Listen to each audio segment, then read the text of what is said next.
আল্লাহর প্রিয় হাবিব আপনি কাঁটাবিহীন একটি গোলাপ।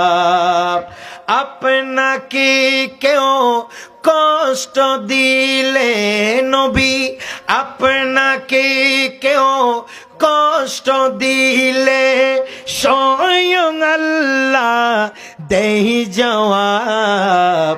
আল্লাহর প্রিয় হাবিব আপনি কাঁটাবিহীন একটি গোলাপ। দিয়েছে যারা আপনাকে দুঃখ কষ্ট বেদনা, তাদের লাঞ্ছনার কথা কি করব আমি বর্ণনা।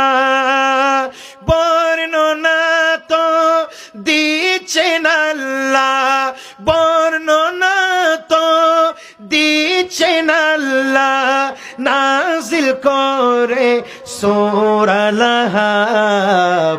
আল্লাহর প্রিয় হাবিব আপনি কাঁটাবিহীন একটি গোলাপ।